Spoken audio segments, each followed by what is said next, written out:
You're listening to the Bob and Bo Show. Here are your hosts, Ty Bob and Ty Bo. Welcome back to the show, everyone. I am one of your hosts, Ty Bob. You can follow me on Twitter at Ty_Bob_. We're also joined by Ty Bo. You can follow him and the show at Bob and Bo Show. And you've also got Sean, who you can follow at Sheen1440. Is Sheen just like give him a quick little golf clap because he got those all right. Congratulations. Every once First time in a while. It's Sheen off of like Jimmy Neutron. Yep. Spelled just like that. Yeah. We had a wild week of games, folks. Witching hour was upon us at every single hour from noon until the end of the 325 games, because the Sunday night football games sucked, and so did the Monday night football games. So we had two good time slots, but that also came with a lot of great fantasy football players that helped a lot of people, especially me, win a couple of my leagues. And with that talk, Ty Bob, we're going to get straight into my fantasy football segment here. As you can remember, Sammy Watkins will not be talked about, but he did have a better week this week. You just talked about it. Oh, well. He's 1 week too late. Oh, well. Anyways, my player to watch from last week was a tight end to watch, Pat Freiermuth. He had 7 targets. He caught the ball 4 times. Unfortunately, he only had it for 22 yards, but he did get you a touchdown. So that was 12 fantasy points for me. Helped lead me to a victory this week. So if he would have had that fifth catch, he would have had a bigger chunk there, right? That would have been an additional like 40-yard. I think it would have been a 40-yard touchdown grab. He was wide open. Another 5 points right there. That's good. There was also a couple other people that had really good fantasy weeks. If you are somebody like my coworker who decided to bench Amon-Ra St. Brown for any God-knowing reason, like the dude's been going off all of last week. Wow. Yeah. You want to just crawl into a little ball and cry because he was just one guy. He had a 58-yarder yard carry rush. Yep, that was wild. But then he had. I did not know that. 50. It was a 52 or 58-yarder. I think he had 3 touchdowns on the day. Yeah, 2. Couldn't be stopped. Could not be stopped. Fun fact about him is, unfortunately, playing against him. So sorry. This is his 8th game in a row with 8 or more catches. Yes.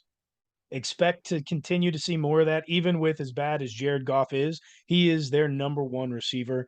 No doubt. And they haven't even introduced Jameson Williams. Yeah. That's true. The Lions, baby. Now, is he out for the season? I don't remember. He's been practicing. He's been doing something active. I've seen videos. Interesting. I don't think he's out for the season.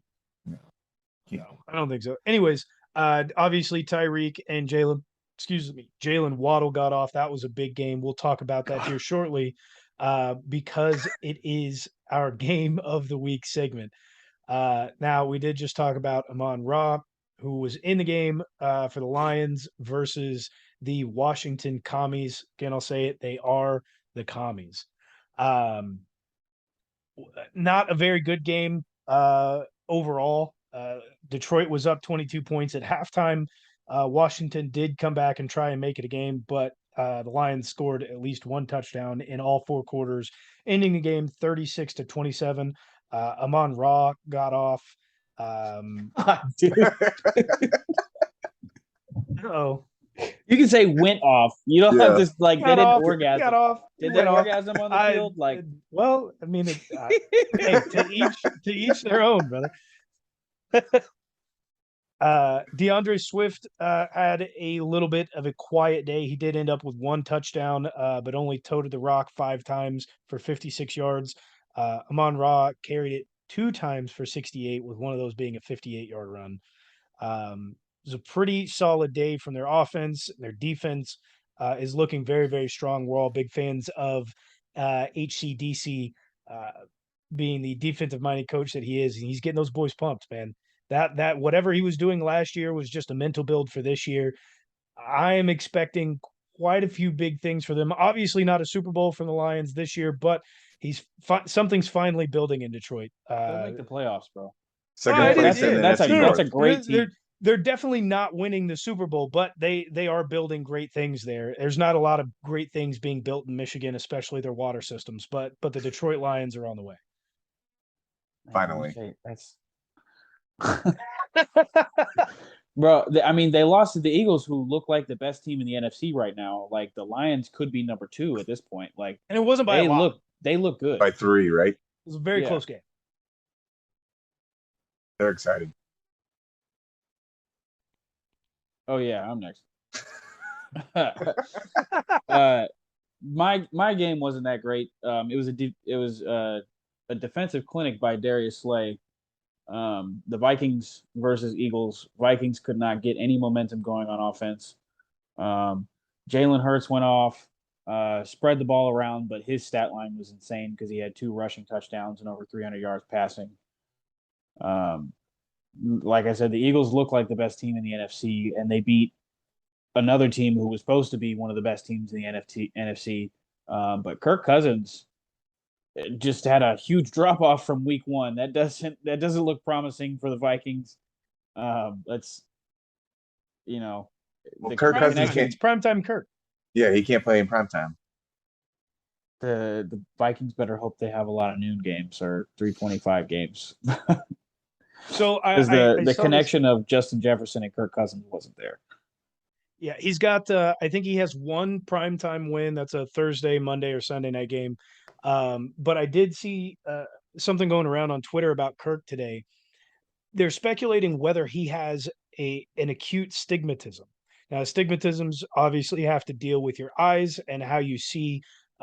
Mainly in the dark, it can affect you the most. So if you're a driver, you have an astigmatism, you don't wear contacts or glasses, the lights are going to affect you a whole heck of a lot. And so the conspiracy is that he has an astigmatism. That way, when the lights are on in the stadium, it's actually affecting his eyes, and why he's so bad in these primetime games because it's taking place during the night. Then wear a dark visor. Like, I don't want to hear the excuses. Yeah. I saying think it's it's just a Kirk good Cousins, man. excuse. I'm just saying it's a nice little conspiracy theory out there. I would love to see Kirk Cousins only night games, just with a dark visor. I think that'd be hilarious. But he's the most average quarterback in NFL history. He's 60-60-2. I hope their record ends up keeping him at a 500, because I might have thought the Vikings were contenders, but definitely not after that game. I don't care if they played who I think is the best team in the NFC. Kirk Cousins does not look like a quarterback who can take them to the Super Bowl. Not at all. And to move on to the best game of the week, we have the Dolphins versus Ravens. Dolphins 42, Ravens 38. Tua came out 36 for 50, 469 yards, 6 touchdowns, 2 interceptions. Lamar 21 to 29, 318 yards, 3 touchdowns. Ended up rushing the ball 9 times for 119 yards and 1 touchdown. What a quarterback battle. First off, the game started off with a kickoff return. How much more exciting that can was you get exciting. to start off? Right away, action. Lamar proved very early on in the game that he is worthy of a new contract, and he's trying to get that guaranteed money, and he showed he is the type of player that is going to get that guaranteed money. He's Mike Vick. Yeah. You were saying earlier, his average pass EPA. Yeah, his average completed air yards was 8.3, which is almost a yard more than any other quarterback in the league. And that's combined for both weeks, right? Yes. Because I saw on ESPN right there, his average for this week was 11 yards. So he is slinging that thing right now. He looks like Pat Mahomes from 2018, but also can run the ball for 100 yards a game. Yeah. You just can't trust the Ravens secondary, though. I mean, they're up. That was a sad showing. They're up 35-14 going into that. And how do you just let all that up right there? To put this into context, the Dolphins are the first team to come back from down 21 or more in the fourth quarter since 2006. That's the 8th time in history of the Super Bowl era that has happened. To Eighth throw time. 4 touchdowns in the fourth quarter is insane. Yeah. But And I'm trying not to take a lot away from Tua. I don't think he's I don't think he's as good as this game might make him look to be. But there was so many blown coverages in that Ravens secondary. A lot of underthrown balls. And I agree. Like, I don't think Tua is one of the upper class. He's got a lot to prove this year, for sure. I don't think there's a doubt in anyone's mind. But to kind of play into that a little bit, he's got the third highest completion percentage at 71%, a little over 71%, through all quarterbacks who've thrown passes this season so far. So through 2 weeks, he's shown himself to be one of the upper tier quarterbacks. That'll even out.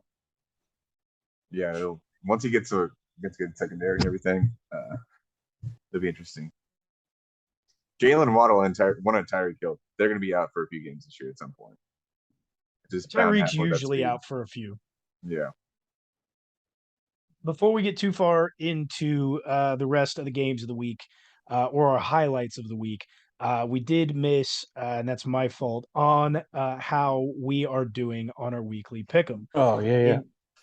Man, not only did we have great comebacks for the season, Tybo is making one hell of a comeback in pick'em, being down 6. Just call me Kim Kardashian.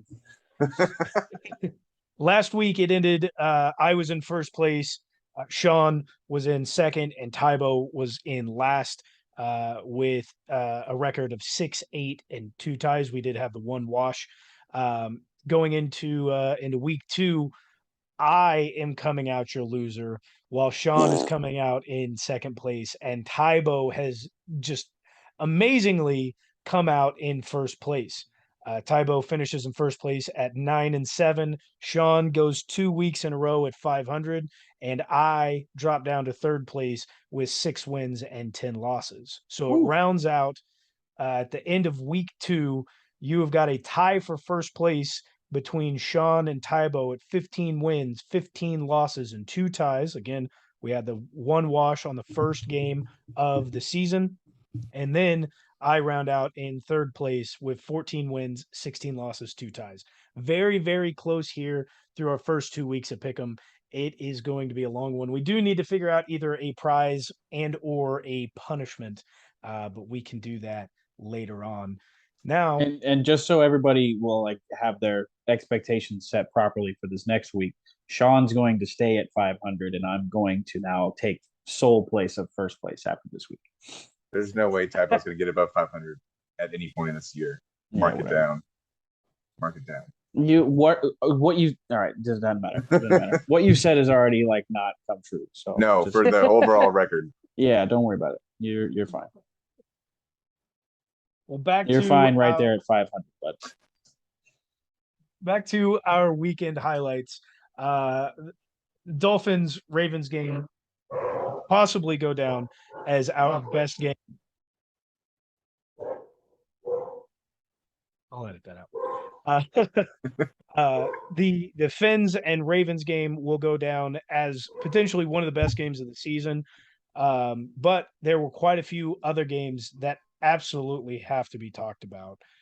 One of those being, I would say, the Falcons and Rams, just the blunderbuss that it was for the Ravens or the Falcons to come back, and then the Rams running it out of the end zone at the end on that punt play to like run out way too quickly. Yeah. I did not see any of that. What happened? So I did not watch that game. The Rams almost pulled the Falcons and completely choked the game away. They were up. They were. Yeah, it was bad. They were up by a lot and multiple scores. The Falcons ended up coming back, and the Rams ended up going to fourth down where they had to punt the ball away, and instead they decided to elected to take the safety to run more time off the clock. And it could have ended up very poorly with them giving too much time back to the Falcons at the end of the game with a couple plays to run, because instead of like in soccer, when you take the ball to the corner and hold for time. He didn't do that. He just took the snap and then ran straight out of the back of the end zone. Yeah. I've seen punters try and do that before, but like usually they're a little bit smarter about that. he just took the snap and was like, I'm out of here. He just took the snap and ran into the corner. Like he tried to jockey it for like half a second, but then just ran out.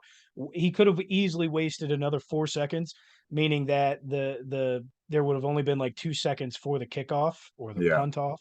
And instead they gave him like a total of 6 seconds and able to run one more play. Falcons could have had a chance if Marcus Mariota could throw a deep ball, but he cannot, and that's how they lost. The Rams are also bad, man. Like, how do you give Marcus Mariota an opportunity to fall on the ground on 4th down and still complete a pass that gives them the first down that they eventually get the touchdown on? Dude, he takes a snap, he rolls out of the pocket on a bootleg, trips, falls. He's got 3 Rams defenders in his face, and he still completes a dump off to the tight end for like a gain of 9. Yeah. And it was like 4th and 4. Well, Marcus Mariota's pulled some bullshit before against us. Yeah, he's known for that. The Jaguars, boys, are they for real? No. The Colts are just that bad. Are they? I mean, the Jaguars are going to be like right around 500. Like I mean, maybe a couple games under, but I mean, Jaguars are not going anywhere. The Colts were, I believe, 8th in offensive efficiency last year with Carson Wentz. They're 31st this year with Matt Ryan. Is it just because he's old? Yeah, I guess he is not. He just died. He just jumped off a cliff. Well, I mean, Pat McAfee was saying, you know, I like Pat. I'm not a fan of the Colts or anything, but they're missing some guys. They're missing their best receiver. Important guys are out. No Shaq Leonard. Yep. Shaquille Leonard. Yeah, I mean they're missing some key guys. So yeah, much like the Ravens at corner, the Ravens are also missing their 4 starting corners. I thought Marcus Peters was in there. Yeah, Marcus was out at the end of the game. It was a different Peters, I believe. Oh, damn. Interesting. And for talking about another comeback, how about that Jets-Browns game? Statistically, the most improbable comeback in the history of the NFL.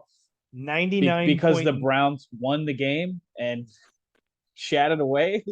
Yeah. The Browns had a 99.9% win opportunity or win chance with under 2 minutes left to go. I believe it was 1 minute and 55 seconds. Nick Chubb, thank you for running in the touchdown. I did need that on my. I don't care about your wins. I just care about you on my fantasy team. So I needed that. Thank you. But you're also dumb because you just need to go down to waste the time. Like you have the first down, you can take some. Nick Chubb is the same running back who a couple years ago had ripped off a long run and went out of bounds near the end zone to do that, to run more time off the clock. And you got to think, like, if you've done something like that before, like, where's your head at that moment? Like, the other team has no timeouts. Like, this is coming out of the 2 minute, or no, this is going into the 2 minute warning. Yeah. But God, it's just they won the game. They literally won the game. You stop, you kneel down, you win the game.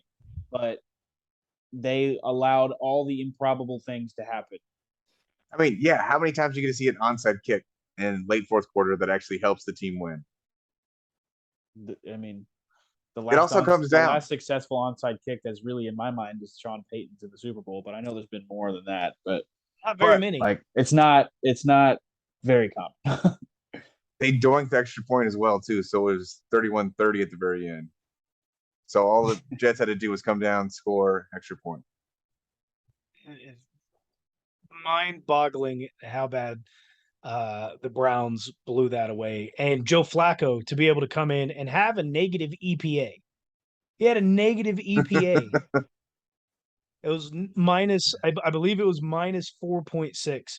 And like the lowest of all quarterbacks through 2 weeks and still be able to pull out a win. Not just any win, but a comeback win. Again, the most improbable win in NFL history. And it was the Jets and Joe Flacco.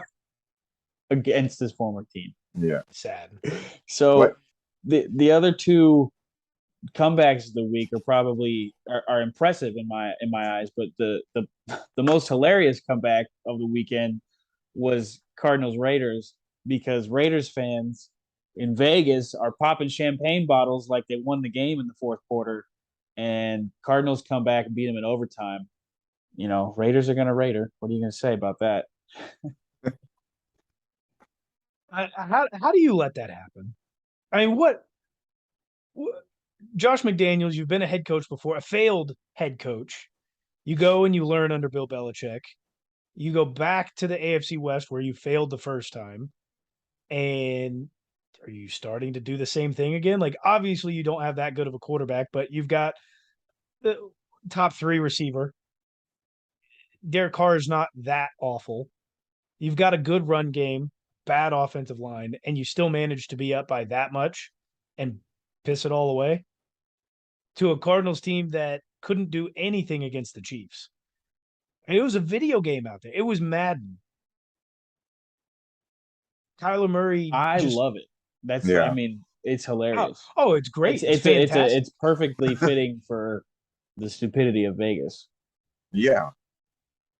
And then to have the fans, like a lot of the fans leaving, and like you said, Tybo, like wasting money to spray champagne on the side of the field. That's where you go to blow the money. I mean, why not? That's fair. Kyler may have also been assaulted after the game and he was celebrating. And, yeah. Now, Kyler got punched in the face while it was an open hand. It was an open hand. Don't touch the players. And then okay, everybody he was over there video, celebrating with everything. Have like hands on his jersey and shit like that. The guy who hit him in the face, when Kyler comes back, he's hitting him on the shoulder pad. I don't think it was intentional, but it's like, you know, you're in Vegas. It was the thing that makes it a little worse is that the guy who hit him was the only Raiders fan that was near Kyler at that point. Was he a Raiders fan? He was the only Raiders fan. It was all Cardinals fans who were on Kyler and celebrating that, and then it just ended up he was the only Raiders fan, at least from the garb that he was wearing. That's a bad look. It's not a good look. Kyler was about that smoke too. He was ready to go, and the rest of his teammates were right there, ready to go. Also hilarious. I mean, call me mean, but the shape of Kyler Murray's face is comical to me. Like, it is very hittable. It's probably from too much time sitting in front of a monitor playing Call of Duty. Yeah, it's flattened his face. It's a wild week of game, boys. I don't think we're going to get a week like that for a while. It's the first time that I've seen a week with, what is that, 4 comebacks, a couple almost comebacks. The Cowboys with Cooper Rush are beating the Bengals. One stat I saw there, since the change of the amount of teams that go into the playoffs, no team that has started 0-2 has made the playoffs. Love to hear that. So that there goes the Raiders, Bengals, Colts, the Bengals. Here is a list. I want to know what your guys' thoughts are. Which of the winless teams surprise you the most? The Texans, the Titans, the Raiders, the Falcons, the Colts, the Bengals, or the Panthers? I can go through that a little bit slower if you want. I got a team. I'd have to look more at like the strength of those 2-game schedules, because I don't know everybody's schedule in the league. I don't remember everything. But I'm not going to say Bengals because Super Bowl hangover. Sean was calling it. A lot of other people were calling it, but they're in trouble. That offensive line looks worse. Yeah. Joe Burrow is on pace for to be able to get sacked 113 times this year. It's not good. It's not, That's and not good at all. you got liar L Collins in there saying he's never going to get touched. There was a grid that I saw earlier today of offensive line that prevented sacks and quarterbacks preventing sacks. Joe Burrow has the worst offensive line at preventing sacks, and he is also the worst quarterback at preventing sacks Which is through 2 games. painfully ironic because he got away from some big sacks in the AFC Championship game. Yes. But to answer your question, off that list, I'm gonna say Panthers. Interesting. Good offense, healthy C-Mac, new quarterback with a lot of buzz around him. The Browns game was winnable. Who they play this week? I know that game was winnable because it was the Giants, right? Because it was like the 19-17 Giants. or something. Giants are now 2-0. Yeah. That's probably the most surprising record in the NFL to me. I got to go honestly with the Raiders. I just feel like with that, what they have on offense there, Devontae Adams is just too good of a weapon not to be able to help them out just a little bit throughout the year.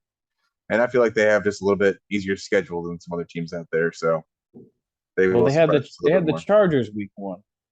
Yeah, but they're still going to have an easier schedule further on. That's fair. I think for me, it'd probably have to be the Titans. Even with losing AJ Brown, you feel like they've still got a little bit of that continuity there. You felt like their defense wouldn't be as bad as they are. You think that maybe Derrick Henry is going to get a little bit more workload and back from the Liz Frank injury. And man, they're bad. Yeah. Derrick Henry doesn't even look the same. It's almost like sad to watch. Who's the team from that list that least surprises you? You say the list again? Yeah, so we've got the Bengals, the Texans, the Titans, the Texans. Raiders, the Falcons, the Panthers, and Colts.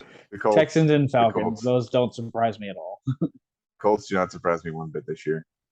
I'm a little surprised that the Falcons are 0-2. They haven't really had that difficult of a schedule. I feel like they got better, utilized Cordell Patterson a little bit more. Thought the rookies would play out a little bit more. I'm really surprised, especially with how close that they played a lot of those games last year. They were in the position to win their games, but Yes. they choke them away. Just kind of falling back into some old habits.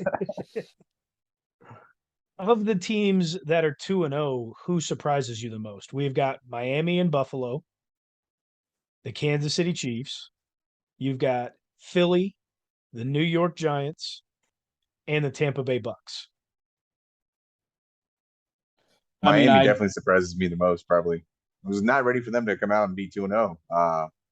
Patriots, they look decent against them, but they just look so much better against the Ravens. Well, I mean, through 3 quarters, they didn't look like they were going to win that game. No, but like still, they put it together at the end. It's something. And I know I just said the Giants, but I want to talk about the Bucks just briefly because their wins haven't really looked good. Brady has been upset in both of these wins, breaking tablets, throwing tantrums, but I think it's surprising that they're 2-0 because of how beat up their offensive line is. I'm pretty sure I picked the Cowboys to win week 1. I legitimately thought the Cowboys could beat them with how pretty. I mean, I know Micah Parsons is kind of the standout on the defensive line, but the rest of them aren't, slouches. So I definitely thought they could win that game. So Bucks surprised me because they are torn apart up front. I think the Giants have to be the biggest one for me, anyways. They did not. Even though it's Tennessee and like they have clearly regressed to get a win against Tennessee. That's pretty big for Brian Dabble and company. Dabble's good TV. Yeah. He's good TV. Obviously, the least surprising has to be Buffalo and the Chiefs. It's got to be the Bills and the Chiefs. Everybody saw that coming 5 years ago. Not really. I'm honestly, I want it to be a showdown of undefeated teams when we play each other. I hope both teams can keep it up for the time being. It's going to be tough for Buffalo this next week with Miami. One of the most surprising stats outside of the Jets Browns game, Buffalo has had 20 consecutive games with double digit wins in the regular season. That's really impressive. 20 consecutive double digit wins in the regular season. Wild. That goes back obviously to the last time the Chiefs and the Bills had played as well. That's nearly a full season plus. I don't care if the stats prove or disprove me, but Josh Allen to Stephon Diggs is the best connection in the NFL right now. Yeah. Yeah, I don't think there's a question. And they were completely quiet in the first half, and then Diggs goes off for 3 touchdowns. As far as the chemistry goes, and like regardless of matchup, the ability to get a guy the ball, it's Josh Allen to Stephon Diggs. I don't know what Kirk did to screw that one up, but man, he doesn't just screw up. He doesn't just screw up primetime football. He screws up relationships with really good receivers. Boys, is there anything that we missed from this wild witching hour of a weekend? This Absolutely. was the craziest weekend of football I think I've ever been a part of. We're forgetting one very, very comical game, and that is the Denver Broncos. Houston Texans. Let's ride. We cannot forget about that. Oh my god. Let's ride. We can't let you Denver fans get out of here without a little nothing. You look shaky. You look more than shaky. How do you pay Russell Wilson $40 million until he's for what, the next 7 years or something like that? Yeah. You need to let Walmart, Mr. Walmart, who just bought your team, go. He needs to be out of there. You need to go find a new owner less than a few months removed from being your newest owner. That's egregious. Nathaniel Hackett. Yes. We talk about some coaches having clock Is management doing issues. a hack job. Worse than a hack job. That is some of the worst clock management I have ever seen for the past 2 weeks. But my favorite stat, the Broncos are 0-6 in the red zone this year. Yeah. 0-6. 2 fumbles. With 2 fumbles. They're 0-4 from the goal line from scoring touchdowns. Uh-huh. Can't win games like that. No. And Russell Wilson doing the post-game video, many more to come. My ass if you keep doing that shit. God, Russ is so corny. Let's ride. That's right. Mr. Unlimited. It's so bad. It's so like, for as much as the media and even myself, I'll say this: like, I thought the AFC West, we all talked about it, the AFC West sending 3, possibly 4 teams to the playoffs, shaping out in 2 weeks, and obviously there's a lot of season left to go. Two teams in the AFC West really bad, really bad. We got collectively flamed because of the Broncos and Raiders. Yeah. For absolutely no reason, apparently. I mean, you bring in Russell, and granted, he did lose Tim Patrick before the season started. KJ Hamler goes out. We knew their offensive line was bad. We knew that they had a brand new head coach coming in. We knew that the Raiders had a failed former head coach coming in, and even with Devontae coming in, their defense was still shaky. Their offensive line was bad. Still, they hadn't fixed that issue. They've still got capital issues with being able to give people guaranteed contracts, and cap room is not good over there. Somebody was screwing the books over. Seemingly everything is right in the AFC West. It's back to normal. Yeah. You get 2 weeks into the season, everything's like, whatever happened in the offseason, we have to forget about now. Love to see that. Boys, is there anything else that we missed from this wild, wild weekend? I don't think so, my friend. All right. Well, that is it for this show. Make sure to check us out on YouTube if you have not. It's Bob and Bo Show. We're on there with live or video. Make sure to check us out on all platforms. Follow us on the show at Bob and Bo Show, and make sure to stick around. Come back on Thursday night, Friday morning. Make sure to get caught up on our weekly pick'em and our Chief show. If you're listening to our NFL show, make sure to go back and check that out. As always, go Chiefs. Go Go Chiefs!